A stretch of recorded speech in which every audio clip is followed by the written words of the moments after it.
Баршаңызға сәлем, сіздермен бірге Арайлым. Бүгін сіздермен бірге осындай хит салаттардың бірі президент салатын дайындаймыз. Алдымен қазақ тілді каналға тіркеліп, лайк басып, қолдап кетіңіз. Видеоны соңына дейін көріңіз. Ең бірінші біз бетіне себетін осындай картофельный пай жасаймыз. Ол үшін ашылған таза картошканы осылай өткіштен өткіземіз. Картофельный пайды көбірек жасасаңыздар болады, себебі ол піскен кезде объемы кішірейеді.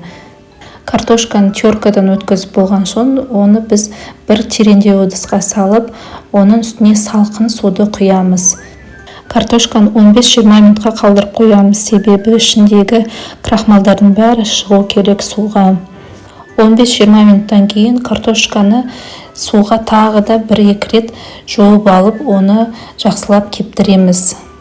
Картошканы міндетті түрде жуыңыздар, себебі ол кейін қуырылған кезде бір-біріне жабысып қалуы мүмкін, және міндетті түрде оны жақсылап салфеткамен, тряпкамен жақсылап кептіріп алыңыздар. Енді жуылған және кепкен картошкамызды қызып тұрған майға пісіріп аламыз. Міндетті түрде картошкаңызды жақсылап ұзақ қуырып алыңыз, қыздарғанша және кішкене күйіңкірегенше. Себебі сіздің картошкаңызды ерте алып қойсаңыз, ол өзінің формасын ұстамайды және де хрустящий болмайды. Салатқа керек қияр мен помидорды ұзынынан соломка ретінде турап аламыз.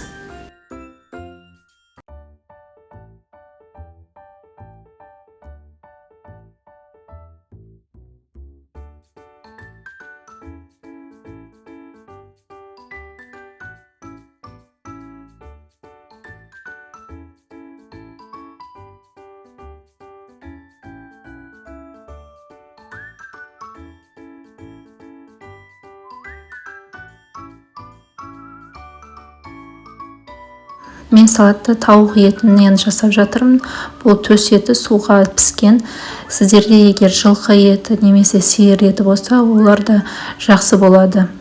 Етті де соломка қылып тураймыз. Ары қарай бізде жұмыртқан ағы, оны да соломка қылып тураймыз. Негізінен сіздер кубик ретінде турасаңыздар да болады. Мен бұл жерде соломка ретінде турап жатырмын. Туралған заттарымыздың бәрін біріктіріп, үстіне жүгеріні және де тұзды, сосын майонезді қосып, бәрін жақсылап араластырамыз.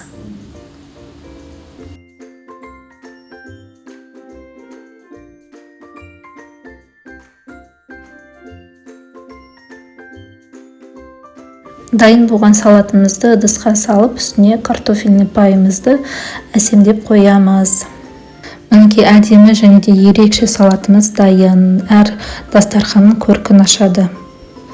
Бүгінгі салат сіздерге ұнаса, каналыма тіркеліп, лайк басып, комментарий жазып кетіңіздер. Видеоны соңына дейін көргендеріңізге көп рахмет. Сіздермен бірге болған Арайлым. Қош сау болыңыздар.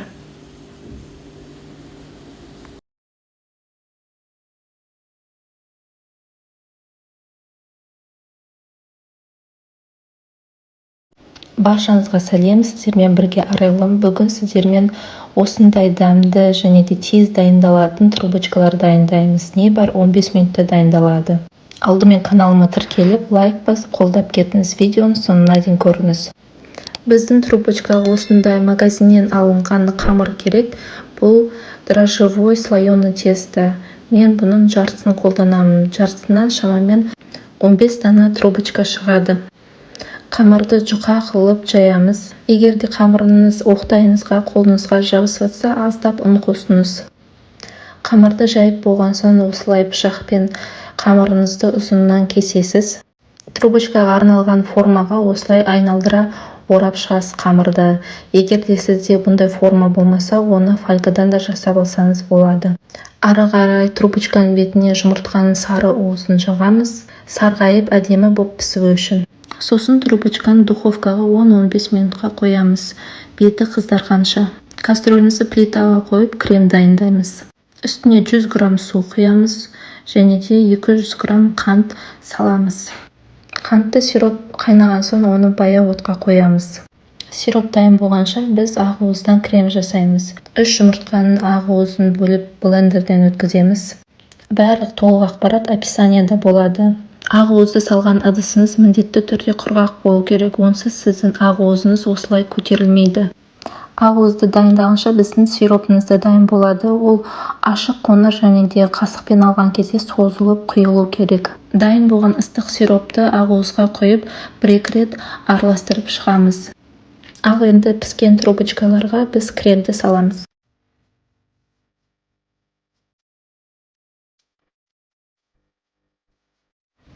Кез келген дастарханның көркін ашатын трубочкаларымыз дайын болды.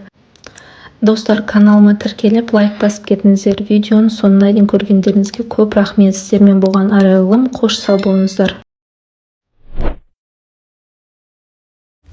Баршаңызға сәлем, сіздермен бірге арайлым. Бүгін сіздерге осындай дәмді фунчоза салатын рецептімен бөлісемін. Алдымен қазақ тілді каналға тіркеліп, лайк басып қолдап кетіңіз. Видеоны соңына дейін көріңіз. Ең алдымен бір сәбізді корейский салатқа арналған теркадан майдалап өткіземіз.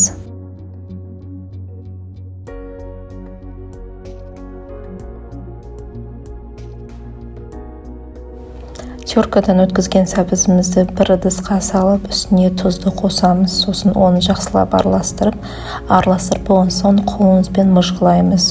Сәбіздің суы шығу керек.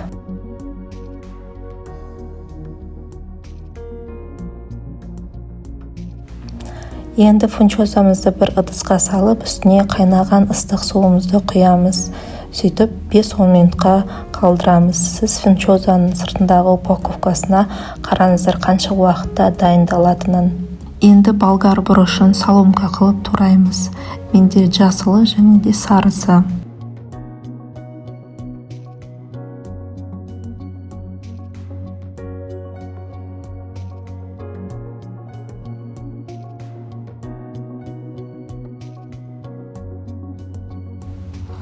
Енді пиязды да соломка қылып бәрін турап аламыз.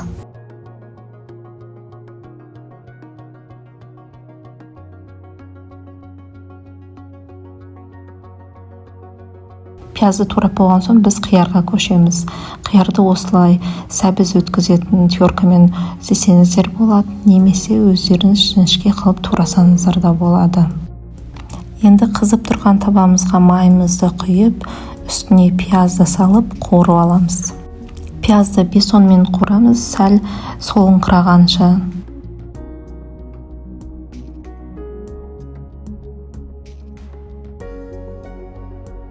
Мінекей көріп тұрғаныңыздай пиязымыз сәл солды. Енді үстіне болгар бұрышын қосамыз.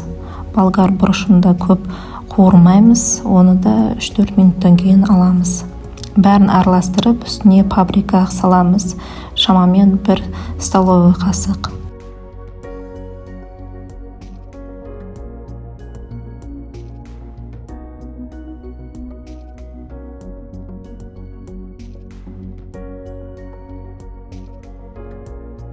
Пияз бен болгар бұрышы осылай дайын болады, сосын оны бір тарелкаға алып аламыз.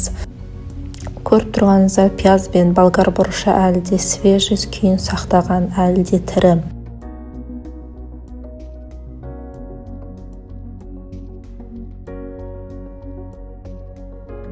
Ендігі кезек фунчозада. Фунчозаны мен ыстық судан сүзіп алдым, бірақ үстіне салқын су құйып, оны тағы да бір жуып алмақшымын. Міндетті түрде салқын суға бір рет жуып алыңыздар, себебі фунчоза бір-біріне жабысып қалады. Енді біз дайын болған фунчозаның үстіне сәбізімізді осылай саламыз. Сосын жіңішке қылып теркадан өткізілген қиярымызды саламыз.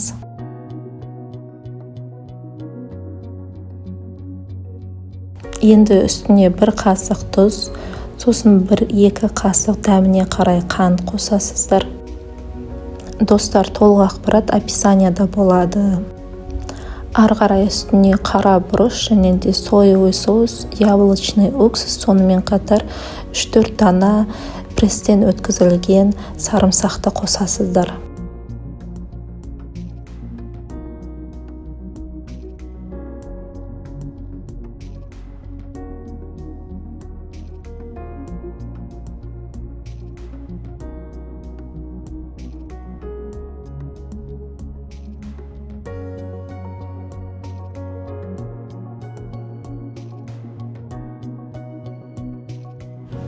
Үстіне жаңа қуырылған біздің пиязымыз бен болгар бұрышын қосамыз. Ары қарай кинзаны майдалап турап, оны да салатымызға қосамыз. Сосын бәрін араластырып, дәмін көріңіздер. Егер тұзы жетпесе, тұзын қосыңыздар.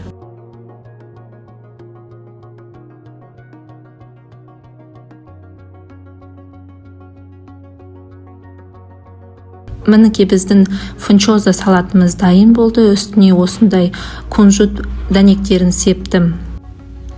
Міндетті түрде жасап көріңіздер. Кез келген дастарханның көркін ашады, және де қонақтарға да үйге де жасап қойсаңыздар болады. Бүгінгі салат рецебі сіздерге ұнаса, міндетті түрде тіркеліп, лайк басып, комментарий жазып кетіңіздер. Сіздермен болған Арайлым, қош сау болыңыздар.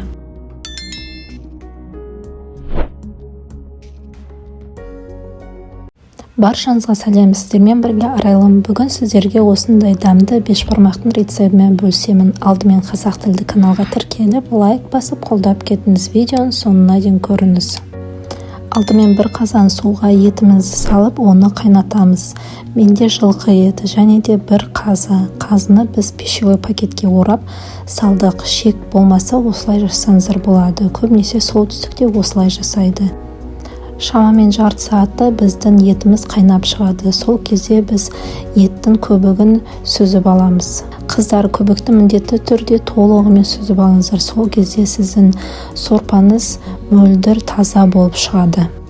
Сіздер қазыны шекте сазаңыздар, оны зубочисткамен 3-4 жерінен тесіп шығыңыздар. Себебі сіздің қазыныз жарылып кетпеу үшін. Көбігін тазартқан соң ары қарай қақпағын жауып пісіреміз етті. Бір жарты сағаттан кейін сіз сорпаның тұзын көрсеңіз болады. Егер тұзы аз болса, үстінен тұз қосыңыздар. Сорпаның дәмі әдемі болу үшін біз бір бас пияз қосамыз. Сосын оны ары қарай қайнатып қоямыз. Пиязды қосқан соң сорпамыз осылай қайнайды. Сосын біз бір сәбіз қосамыз.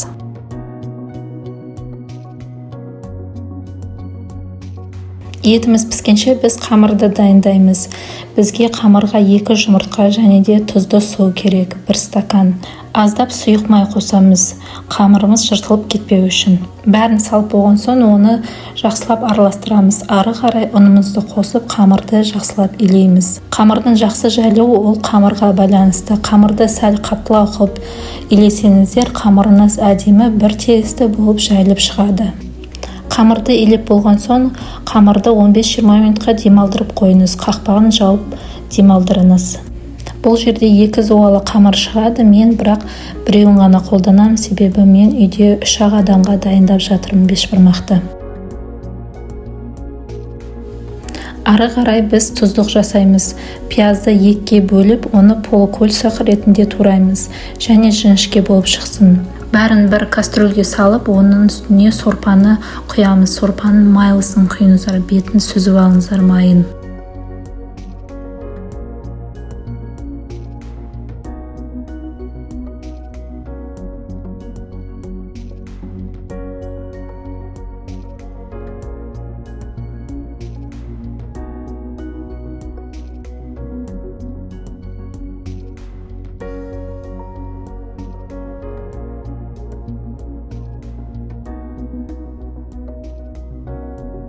Міне мен мында сорпаны құйып қойғам, үстіне лавровый лист және де қара бұрыш қосып жатырмын дәміне қарай. Тұздықты пияз өлгенше дайындайсыздар, яғни ол солыңқырап қалу керек. Бәрін жақсылап араластырып, крышкасын жауып пісіріңіздер. Етімізді тағы бір рет ашып тексереміз, ішіне картоптарымызды саламыз. Егер де сәбізіңіз піссе, сәбізді алып қойыңыз, езіліп кетпесін.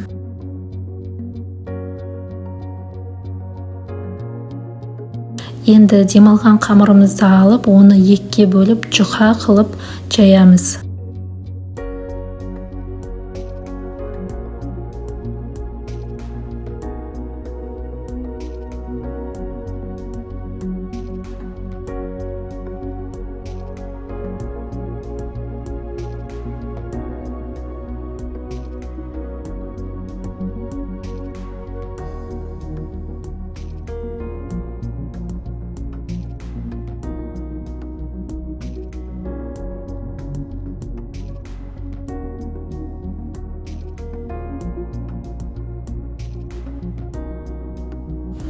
Қамырды жайып болған соң мен оқтайға орап осылай кесіп аламын.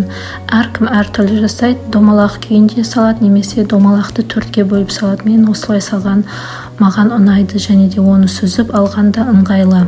Кесілген қамырды осылай тақтайға қойып қойсаңыздар болады, сосын холодильникке салыңыздар.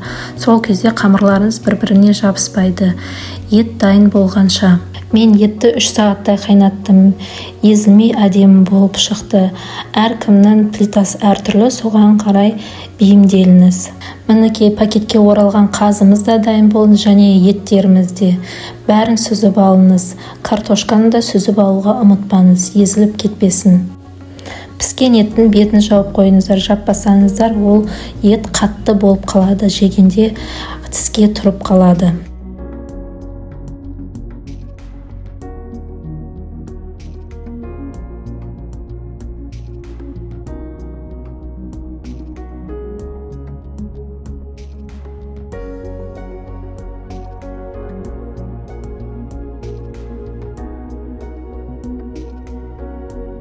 Сорпа ретінде мен қамыр салынбаған сорпаны қолданғанды ұнатамын. Сол себепті қамыр салынбай тұрып, мен өзіме сорпаны сүзіп алып жатырмын. Сол кезде сіздің сорпаңыз тұнық, әдемі, таза болып шығады. Мінекей мөлдір сорпамыздың ішіне мен лимон қостым және де құрт қостым. Осында үгітілген құрт. Егер де құрт болмаса, бұндай айран қоссаңыздар болады. Айранмен де дәмді болып шығады. Міндетті түрде құртпен, айранмен жасап көріңіздер, сорпаның дәмі ерекше әдем болып шығады.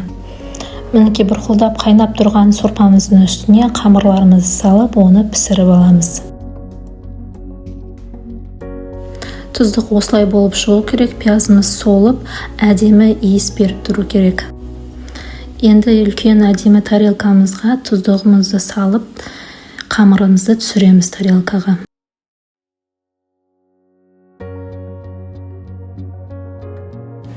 Қамырдың үстіне тұздықты салып, етімізді турап, кесіп, әдемілеп қоямыз.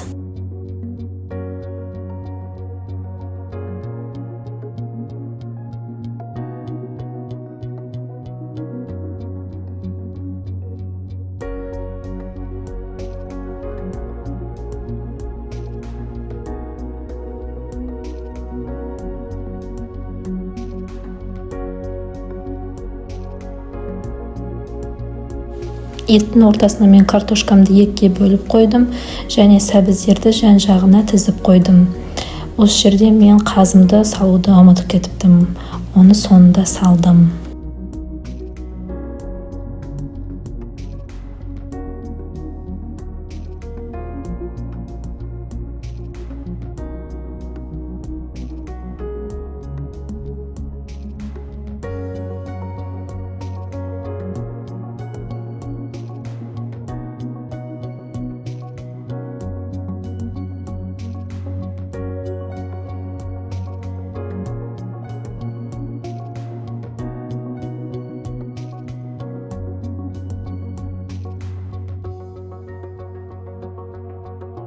Мінекей солтүстік қазы бұл пакетке оралған, пакетті алып тастап, осылай ұсынамыз етке.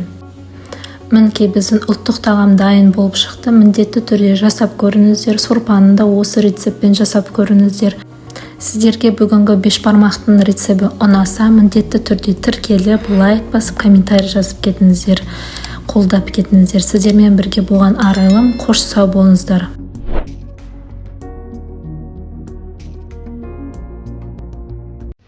Баршаңызға сәлем, сіздермен бірге Арайлым. Бүгін сіздерге осындай японский салаттың рецебімен бөлісемін. Алдымен қазақ тілді каналға тіркеліп, лайк басып, қолдап кетіңіз. Видеоны соңына дейін көріңіз. Алдымен біз қиярды осылай ирек-ирек пышақпен кесеміз, ұзынынан және де ірі-ірі қылып тураймыз. Қиярды турап болған соң, оның үстіне аздап тұз саламыз. Суы шығу керек қиярдың. Онсыз біздің салатымыз сулы болып кетеді. Суға піскен сиыр етін аламыз, бұны да ірі қылып тураймыз.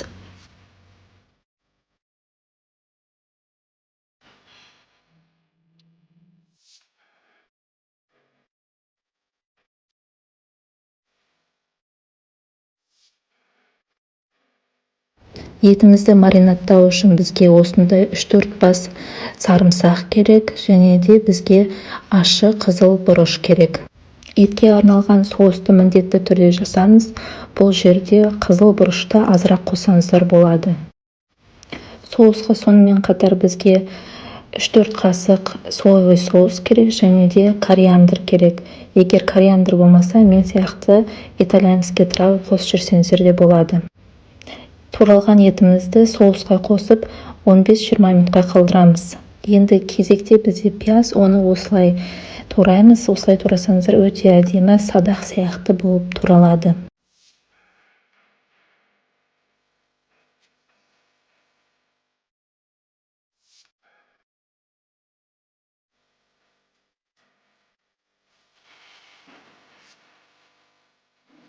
Менде сары болгар бұрышы. Егер де сіздерде осындай сары, қызыл және де жасыл болгар бұрышы болса, солай разноцветный қылып қосыңыздар.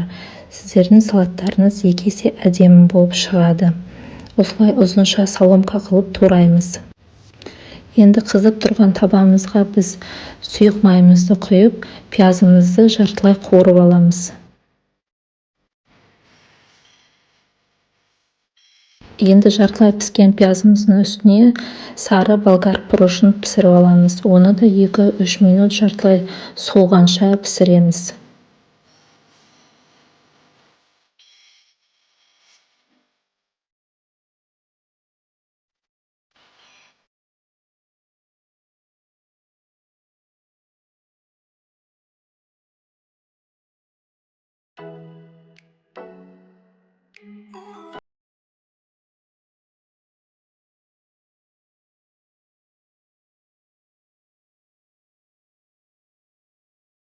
Мінекей біздің пиязымыз бен болгар бұрышы қатты солып немесе формасын жоғалтып алған жоқ. Осы күйінде біз бір ыдысқа бәрін салып аламыз. Қызанақты екіге бөліп, ішіндегі сокты алып тастаймыз қасықпен ойып. Тек қана еті ғана қалу керек. Ішіндегі соғын алып тастамасаңыз, сіздің салатыңыз сулы болады. Сол себепті алып тастаңыз. Алып тастаған соң біз қызанақты соломка етіп турап тастаймыз.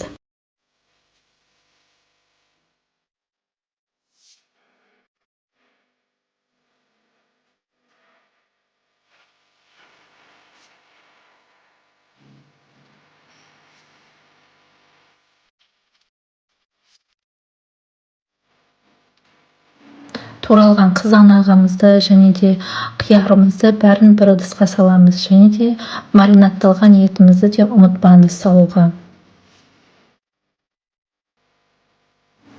Соңына қарай біз көк шөптерімізді тураймыз. Ол бізде кинза және де көк пиязымыз. Бәрін жақсылап турап, оны салатқа қосамыз.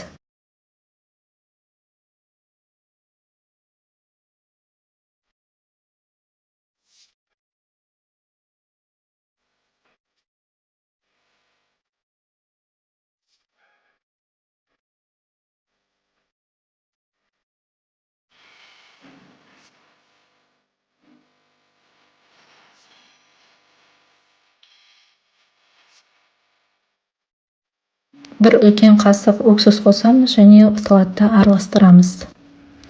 Дайын болған салатымызды араластырып болған соң дәмін көрсеңіздер болады, қалай болып шыққанын. Егер тұзы аз болса, тұзын қосып, бұрышы аз болса, бұрышын қоссаңыздар болады. Салат өте дәмді шығады, міндетті түрде жасап көріңіздер. Салаттың үстін әсемдеу үшін мен бальзамический крем жақтым. Сіздер де осылай жасасаңыздар болады, немесе кунжут дәнектерін сепсеңіздер болады. Өте әдемі, өте дәмді салат болып шығады. Бүгінгі рецепт сіздерге ұнаса, лайк басып, комментарий жазып, және де тіркеліп кетіңіздер. Видеоның соңына дейін көргендеріңізге көп рахмет. Сіздермен болған Арайлым, қош сау болыңыздар.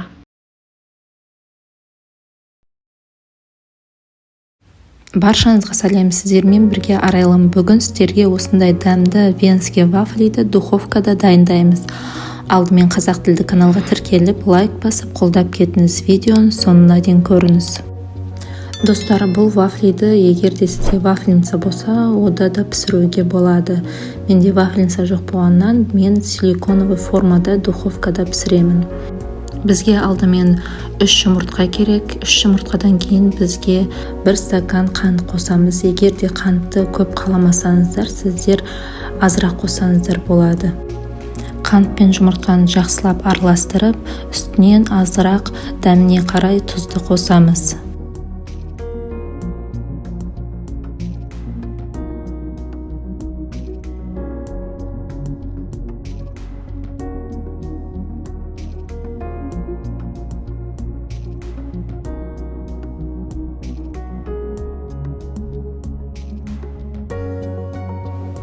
Енді бұл массаның үстіне еріген сары майымызды қосамыз. Бәрін жақсылап араластырып, бұның үстіне тағы аздап сұйық май қосамыз.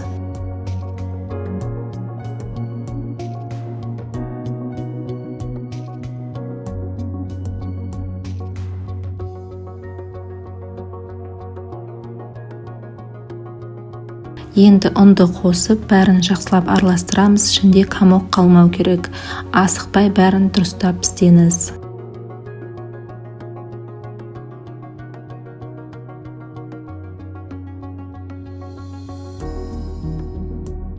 Дайын болған сұйық қамырымызды біз осындай формаға салып, пеште 180 градуста 10 минуттай пісіреміз. Әркімнің духовкасы әртүрлі, сол үшін өздеріңіздің духовкаларыңызға қарай бейімделіңіздер.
Мінекей силиконовый формада біздің вафли 5-10 минутта пісіп шығады. Вафли силиконовый формадан тез және де оңай алынады, астына май да жақпасаңыздар болады. Міндетті түрде балаларыңызға немесе таңғы асқа пісіріп жеңіздер, өте дәмді болып шығады. Міне біздің тез және де оңай дайындалатын вафлиміз дайын. Үстіне сахарный пудра сеуіп, осылай ұсынсаңыздар болады. Достар, бүгінгі рецепт сіздерге ұнаса, міндетті түрде тіркеліп, лайк басып, комментарий жазып кеттіңіздер. Өз қолдауларыңызды білдіріңіздер. Сіздермен болған Арайлым, қош сау болыңыздар.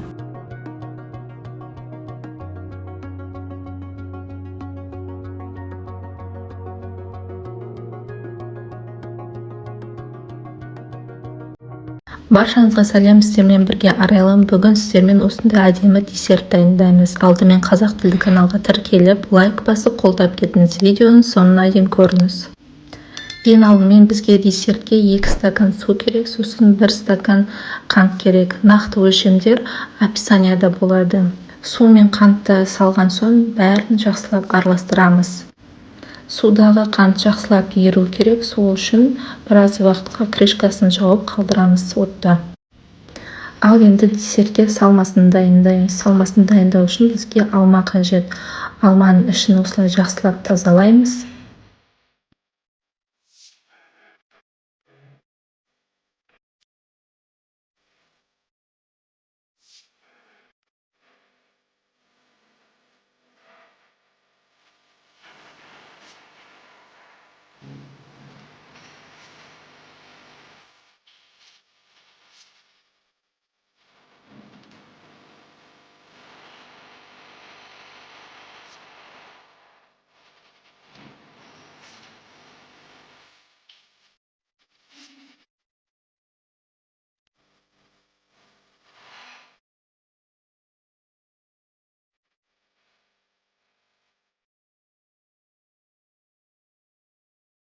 Тураған кезде алма қатты қалың болмау керек.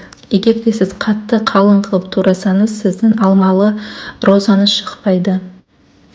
Алмамызды турап болғанша біздің сиропымыз да дайын болады. Ішіне осылай алмамызды саламыз және де оттың көзін бәсеңдетіп қоямыз. Алма жұмсарғанша осылай ыстық суда бұқтырып аламыз. Мен десертке дүкеннен алынған слайымның тестаны қолдандым. Сіздер де солай жасасаңыздар болады, немесе қолдан жасасаңыздар болады. Ал алманы осында ситаға салып қойыңыздар, ішіндегі су толығымен кетсін. Егер де сіздің бұқтырылған алмаңыз осылай жыртылып жатса, ештеме етпейді. Ары қарай тізіп жасай берсеңіздер болады. Алманы тізіп болған соң оны орап шығамыз. Оралған десертіміздің астын және жан жағын түйіп шығамыз, ішіндегі алманың суы шығып кетпеу үшін. Түйілген десертті сіз кекстің формасына жасасаңыз болады. Арнайы форманы сіз жақсылап майлап қою керексіз. Егер де сіздерде форма болмаса, жай пергаментный бумагаға да қойып пісіре берсеңіз болады.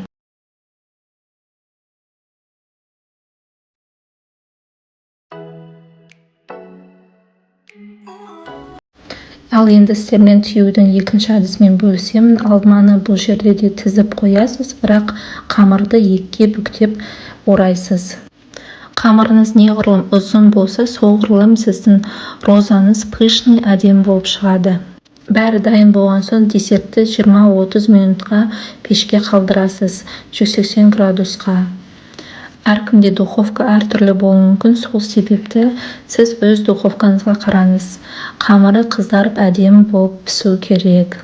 Қамыры қызарса, онда пештен ала беріңіз. Мінекей әдемі алмалы роза десертіңіз дайын болды. Дайын болған десерттің үстіне сахарный пудра жағып, осылай ұсынсаңыздар болады. Сіздерге бүгінгі рецепт ұнаса, лайк басып, комментарий жазып, каналға тіркеліп кетіңіздер. Сіздермен бірге болған арайлымыз. Видеоның соңына дейін көргендеріңізге көп рахмет. Қош сау болыңыздар.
Баршаңызға сәлем, сіздермен бірге Арайлым. Бүгін сіздермен бірге ПП нан дайындаймыз. Бұның құрамында ұн жоқ және де қант жоқ, денсаулыққа пайдалы. Алдымен қазақ тілді каналға тіркеліп, лайк басып, қолдап кетіңіз. Видеоны соңына дейін көріңіз. Бізге ең бірінші чечевица керек. Оны сіз суға бұқтырып пісіріп алсаңыз да болады, немесе бір күн бұрын суға тұндырып қойсаңыз да болады. Чечевицаны біз блендерден өткізіп пюре ретінде дайындап аламыз. Мінекей біздің пюре чечевицамыз дайын. Пюреге 2 жұмыртқаны саламыз және де кез келген өзіңізге ұнайтын дәмдеуіштерді салсаңыз болады. Менің қолымда мында укроп және де чеснок екеуі де кептірілген және де 1 қасық тұз. Жақсылап араластырып, сахар заменителді қоссаңыздар болады. Менде фит барады. Негізі бұлсыз да өте дәмді болып шығады. Ары қарай біз қопсытқышты саламыз және де қара мейізді саламыз. Қара мейізде ол тәттілік береді. Дайын болған қамырымызды жақсылап араластырып, оны пергамент қағазына саламыз. Енді нанымыздың үстіне осылай асқабақ дәнін немесе кунжут дәнін сепсеңіздер болады. Бұл нан өте денсаулыққа пайдалы, құрамында ақуыздар көп және де артық салмақпен күресіп жүрген жандарға да өте пайдалы болып келеді. Енді пайдалы нанымызды духовкаға 30-40 минутқа қойып пісіріп аламыз. Мінекей біздің денсаулыққа пайдалы нанымыз пісіп шықты. Егер де бүгінгі сізге рецепт ұнаса, лайк басып, қолдап кетіңіз. Видеоның соңына дейін көргендеріңізге көп рахмет. Сіздермен болған Арайлым, қош сау болыңыздар.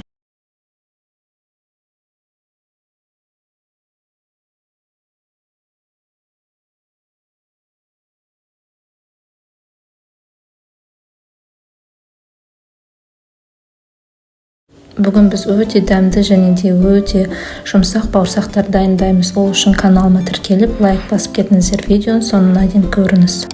Нан илейтін үлкен ыдысымызға 2 жұмыртқаны жарып саламыз. Оның үстіне қантымызды құямыз, 100 грамм қант. Жұмыртқа мен қантты жақсылап араластырып аламыз. 1 стакан жылы суға 1 шай қасық тұзымызды салып, оны араластырып ертіп аламыз. Міндетті түрде жылы су қажет. Стакандағы суды мискаға құямыз. Ары қарай 1 стакан жылы сүтті де осы мискаға құямыз. Міндетті түрде жылы болу керек. Онсыз дрожжыңыз және де тұзыңыз ерімейді. Дрожжды қосамыз 1 чайная ложкамен. Барлық нақты өлшемдер описанияда болады. Ертілген сары майымызды қосамыз. Ертілген сары майды қоспасаңыздар, онда сіздердің бауырсақтарыңыз қатты және де тістегенде резинка сияқты болып қалады. Ары қарай ұнымызды қосып, қамырымызды илейміз. Қамырымыз міндетті түрде жұмсақ болып шығу керек. Ұнды көп қосып, оны қатты қылып жібермеңіздер. Қамырымызды илеп болған соң, оның бетін пакетпен немесе крышкамен жауып қойыңыздар және де жылы жерде тұрсын. Бауырсаққа арналған қамыр 30-40 минутта үлкен болып көтеріледі. Қамырыңыз неғұрлым үлкен болып көтерілсе, бауырсағыңыз да үлкен және де үлпілдек, жұмсақ, дәмді болып шығады. Қамырды жаятын жерге кішкене ғана ұн қосып, оның үстіне қамырымызды қойып, оқтаймен жаямыз. Жайған қамырымыз қатты жұқа болмау керек, орташа қалыңдықта болу керек. Мен осындай арнайы қамыр кесетімен кесіп жатырмын. Сіздер стаканмен кессеңіздер де болады. Дайын болған қамырдың бетін жауып қойыңыздар 5 минутқа, пока майымыз қызғанша. Қызып тұрған майға бауырсақтарымызды салып аламыз. Бауырсақты міндетті түрде араластырып тұрыңыздар, себебі бауырсақтың жан-жағы біркелікті сарғайып пісіп шығу үшін. Мінекей дәмді бауырсағымыз дайын болды. Каналыма тіркеліп, лайк басып кетіңіздер. Сіздермен болған Арайлым, қош сау болыңыздар. Баршаңызға сәлем, сіздермен бірге Арайлым. Бүгін сіздерге Шавкат Рахмоновтың өмірбаяны, байлығы және де отбасы жайлы ақпаратпен бөлісемін. Алдымен қазақ тілді каналға тіркеліп, лайк басып, қолдап кетіңіз. Видеоның соңына дейін көріңіз. Шавкат Рахмонов 1994 жылы 23 қазанда Өзбекстанның Шурчик қаласында дүниеге келген. Көпшілікті қызықтыратын сұрақтардың бірі Шавкаттың ұлты. Тіпті Google-да да поисковикте Шавкаттың ұлты жайлы көп сұралады екен. Шавкат пен оның әкесінің ұлты қазақ, үлкен алшын руынан таралған, анасының руы Қоңырат. Шавкат есімінің негізгі мағынасы араб тілінен алынған, мейірімді, кеңпейіл деген мағынаны білдіреді. Отбасында тек қана анасы ғана жұмыс істеген, ал бала нағашы әжесінің қолында өсті. Әжесі балаға мейіріммен қарап, болашақта немересі үлкен азамат болатынына сенген. Кішкентай Шавкат спортшы болуды армандаған, және де оның қызығушылығы футболдан боксқа дейін өзгерген.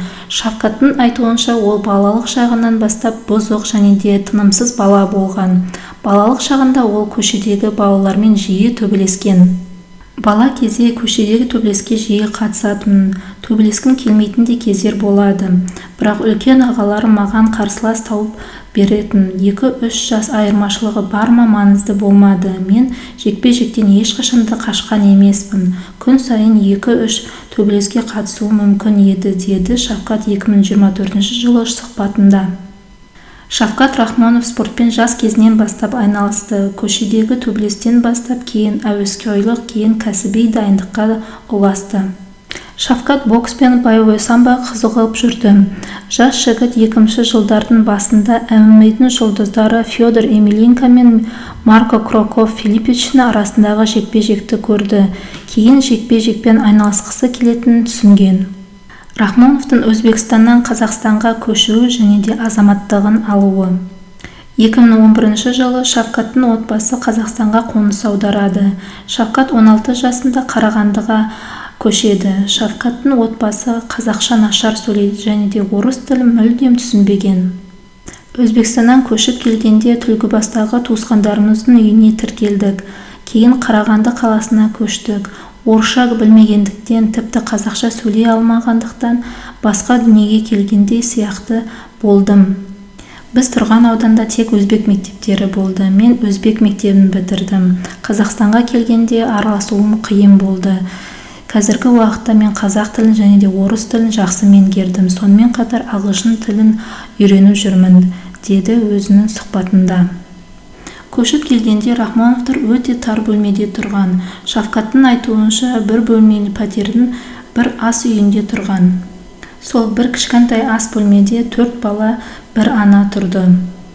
Рахмоновтар әулеті жаңа жерге өмір сүруге нашар бейімделгендіктен және де пәтер алу үшін ақша жинағандықтан кез келген жұмысқа кірісе берді. Таңертеңнен кешке дейін базарда жұмыс жасады. Шавкат грузчик болып жұмыс жасаған. Сменнен кейін тренировкаға барып дайындалды. Самбо мен бокстан жаттығулар болды. 19 жасында Шавкат Көкшетауға қоныс аударып, бапкер Баян Жанғаловтың дайындығын бастады. Кейін Көкше академиясын дене шынықтыру және де спорт факультетіне оқуға түсті. Әуесқойлық деңгейлікте нәтижелер бірден пайда болды. Санкт-Петербургте Рахмонов финалда Өзбекстанның өкілімен шықты. Жеңіске жетіп, аралас жекпе-жектен әлем чемпионы атанды. 2014 жылы М1 Global Promotion'ның көзіне түсіп, олармен келісім шартқа отырды. Ол өзінің дебюттік жекпе-жегінде Адам Суровты бағындыру әдісімен жеңді.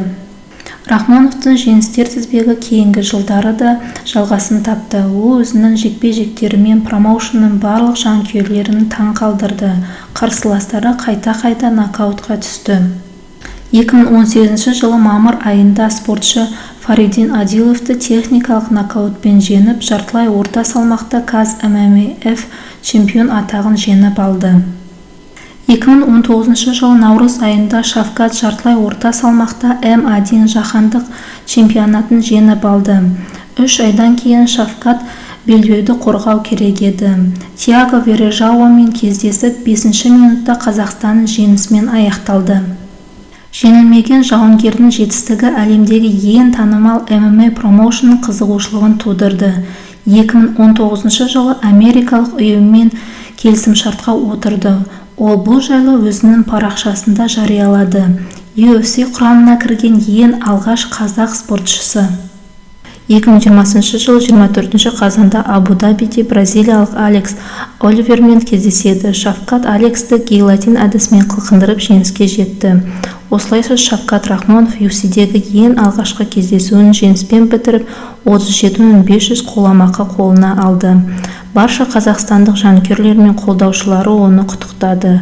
Шавкат Рахмонов Қазақстанға оралғанда бір топ қазақ бауырмал жігіттері чемпионға Toyota Camry 70 көлігін сыйға тартты. 2022 жыл Лас-Вегасте UFC кешінде Шавкат Рахмонов Карлстон Харриспен кездесті. Шавкат бұл төбелесті ұзаққа созбай қарсыласын құлатып түсірді. Бұл кездесу осы кештің ең үздік кездесуі болды. Осылайша Шавкат Рахмонов $94,000 қоламаққа ие болды. 2022 жылы сәуір айында Шавкат Рахмонов әке атанды. Ол өзінің қуанышын Instagram желісінде халықпен бөлісті. 2023 жылы Шавкат Рахмонов америкалық Джек Нилмен кездесті. Бастапқы раундтарда қарсыласы жақсы белсенділікті көрсетті, ал үшінші раундтан кейін Шавкат Рахмонов белсенділікті қолына алып, өзінің қарсыласын қылқындыру әдісімен жеңді. Бұл жеңісте Шавкат Рахмонов $200,000 астам сыйақы қолға алды. Қазіргі кезде UFC-де жартылай орта салмақта әлемдік рейтинг бойынша Шавкат Рахмонов екінші орында. Спортшының жеке өміріне келетін болсақ, үйленген және де 3 баласы бар, 2 қызы, 1 ұлы. Жеке өмірі жайлы айтқысы келмейді. Интернет желілерінде әйелін немесе балаларын да көрсете бермейді. Айтпақшы, Шавкат Рахмоновтың да қарындасы Сора Рахмонова да Шавкаттың жолын қуып ММА-дің спортшысы болып атанды. Шавкаттың жекпе-жектеріне үкімет тарапынан қаржы бөлінеді. Одан бөлек Шавкат жарнамалардан да қомақты табыс табады. Горилла энергетикалық сусынның Қазақстандағы амбассадоры. Одан бөлек Баян Сұлу конфеттері мен проспорт медициналық мекемелерін жарнамалайды. PlayStation ойындарында да Шавкатты көре аласыздар. Шавкат әр жеңіспен елге оралғанда ел ағалары Шавкатқа қомақты сыйлықтар береді. Мысалы, Ақтау қаласында бір кісілер 2 бөлмелі пәтер берсе, кейбіреулер жылқы немесе көлік сыйлауда. Чемпион елде болып жатқан жағдайларға да бей-жай қарамайды. 2024 жылы болған су тасқынында Ақтөбе қаласына 24 үй салып беруге атсалысамын деп айтқан. Сонымен қатар ол үлкен қалаларда спорт мектептерін ашуды жоспарлауда. Шавкаттың жалпы мақсаты UFC-дегі белбеуді алу, және де Шавкат қазіргі күнге дейін бірде-бір жеңіліс таппаған. Бүгінгі ақпарат сіздерге пайдалы немесе қызықты болса, каналыма тіркеліп, лайк басып кетіңіздер. Сіздермен болған Арайлым, қош сау болыңыздар.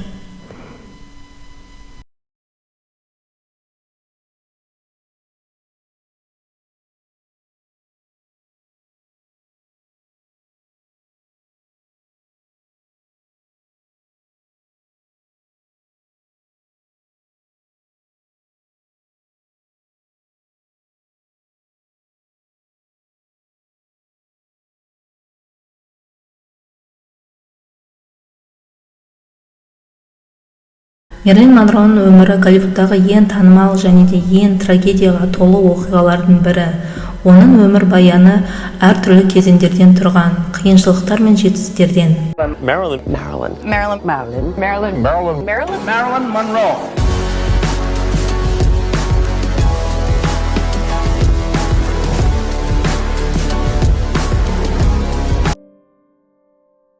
Мерлин Монро өзінің ерекше сүйкімділігімен және жарқыраған сұлулығының бүкіл әлемді жаулап алған керемет америкалық актриса, әнші, модель. Мансап жолында төменнен биікке көтерілген ол америкалық арманның тірі бейнесіне айналған. Әлемдік танымалдыққа кез келген адам төтек бере алмайды. Ол психологиялық жетілуді, мінездің күштілігін, керемет интеллекті талап етеді. Бақытсыз балалық шағы Мерлиндегі мұндай қасиеттердің дамуына ықпал етті. Сонымен қатар оның замандастары оны талантты актриса ретінде қабылдамады. Тек секс-символ ретінде қабылдады.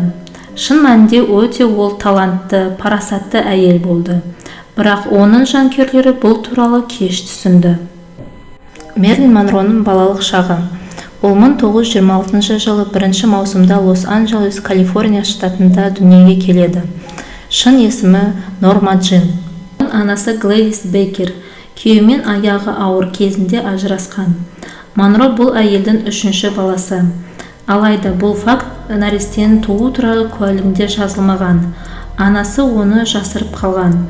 Глэдистің күйеуі ажырасқан кезде 2 баласын өзімен бірге туған жеріне Кентуккиге алып кетеді. Ажырасудың себебі Глэдистің жеңіл жүрісті әйел болуы. 14 жасында тұрмысқа шығып және әлі күнге дейін қызықтарға томай би алаңдарында жүреді. Балаға дұрыс қарамай көршілердің үйіне тастап кете берген. Норман әкесі кім болғаны белгісіз. Ал Норман әжесі үлгілі ана немесе үлгілі әже болмады. Үйіне жаңа туған нәрестеге көп күтім және де көп қаражат қажет болды. Ал оның күтуі әжесінің жоспарында болмады. Ол қызына кішкентай немересіне өз үйіне тұруға тыйым салды. Ал Норман анасы балаға деген қызығушылығы, құштарлығы болмады. Сол себепті анасы қызын балалар үйіне өткізді. Бірақ анасы Грейс күту ақысын төлеп, киноға билеттерін төлеп тұрған. Сонымен қатар Грейс қызына анда-санда барып тұрды. Балалар үйінен басқа бір отбасы асырап алды. 6 жасына дейін асырап алған отбасы дінді ұстанған жанұя болды. Қыз 6 жасқа келгенде анасы оны өзімен тұруға алып кетті.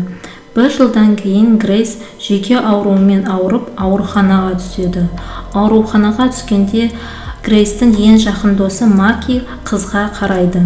Грейстің диагнозы ауыр болды. Оған шизофрения деген диагнозды қойды. Емделгеннен кейін Грейс қайта тұрмысқа шықты, ал қызды қайтадан балалар үйіне өткізді. Норман тұрақты үйі жоқ болды. Анасы психиатриялық аурухананың тұрақты науқасы болды. Норма бірнеше рет зорлау әрекетіне ұрынды. Норма өзінің анасының тағдырын қайталады және өте ерте тұрмысқа шықты. 15 жасында Джеймс Догертидің әйелі болды. Ерте тұрмысқа шығудың себебі балалар үйіне қайттан келмеу. Норма Джиннің Мерлин Монроға айналуы. 17 жасында ол авиационный заводта жұмыс істейді. Сол жерде оның өмірі күрт өзгере бастайды. Норма жұмыс істеп жүрген заводқа фотографтар арнайы тапсырмамен келеді. Мамандардың бірі Дэвид Коновер сұлу Норманы байқап қалады. Оған модель болып жұмыс істеуді ұсынады. 1945 жылы қаңтарда Норма авиационный жұмыстан кетеді. Нормаға модель болуды ұсынған Дэвид болды.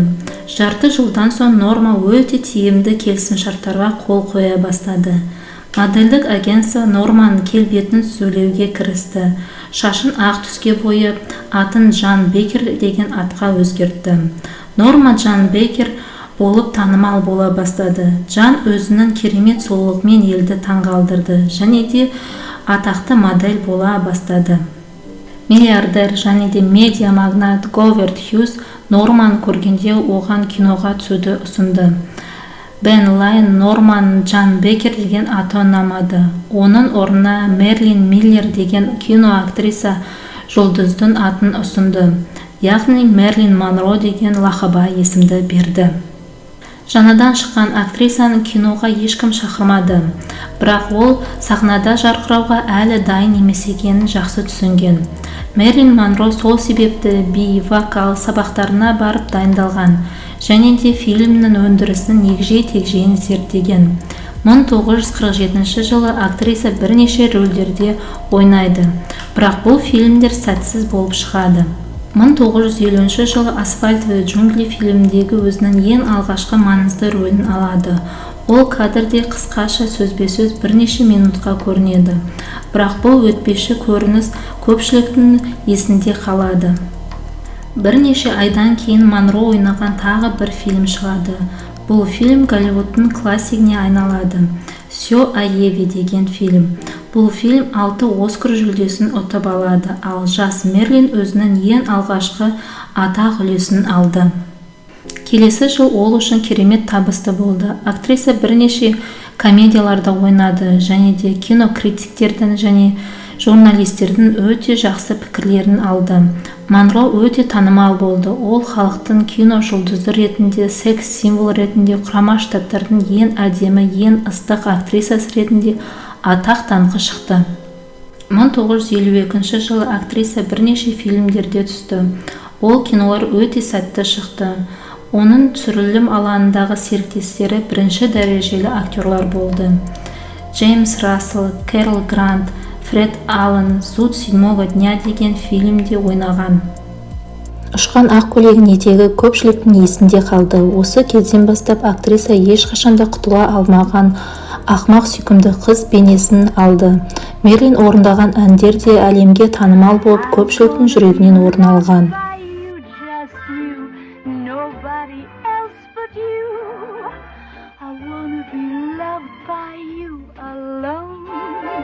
Қызды жетімдер үйінен құтқарған Джеймс Догеркимен алғашқы некесі көп ұзамай бұзылады. Содан кейін ол бейсболшы Джоди Маджоға тұрмысқа шығады. Бірақ 6 айдан соң екеуі екі жаққа кетеді.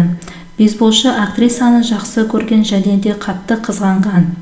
Мерлинді үнемі қоршап, оған тамсана қарайтын адамдар көп болған. Ашуға булыққан спортшы тіпті әйелін ұрып соққан. Мерлин мұндай қарым-қатынасқа шыдай алмай ажырасқан. 1955 жылы актриса үшінші рет тұрмысқа шығады. Оның таңдаған адамы жазушы Артур Миллер. Әйелі оны қатты құрметтейді. Монро Артурдан балалы болғысы келеді, бірақ әрекеттері сәтсіз болады. Екеуі 6 жыл бірге өмір сүреді, сосын ажырасып кетеді. Біраз уақыттан кейін Артур қайтыс болады. Актрисаның өмірінің соңғы жылдары Америкада оның ағайынды Кеннедидің қарым-қатынасы жайлы көп әңгімелер болған. ақш президенті мен оның ағасы Роберт Мерлин сүйкімділігіне қарсы тұра алмаған. Қауесеттерге сенетін болсақ, Мерлин мемлекеттің бірінші ханымы болуды армандаған, яғни президенттің әйелі болуды армандаған. Актриса әйелдік пен сұлулықтың шынайы символы болып саналады. Мерлиннің таңғажайып фигурасы, жарқыраған күлкісі, сиқырлы көздері адамдарды өзіне тартқан. Бойы 62 см, салмағы 52 кг болған. Мерлин Монро 1962 жылы тамыз айында қайтыс болады. Өз бөлмесінде, қолында телефон тұтқасы болған. Бөлмесінде бос дәріден қалған бутылкалар болған. Официальный версия бойынша ол передозировкадан қайтыс болды, ал қауесеттердің айтуы бойынша ол қасақана біреу өлтіріп кетті дегенде қауесеттер бар. Каналға тіркеліп, лайк басып кетіңіздер. Егер де қандай да пікірлеріңіз болса, комментарий жазып кетіңіздер.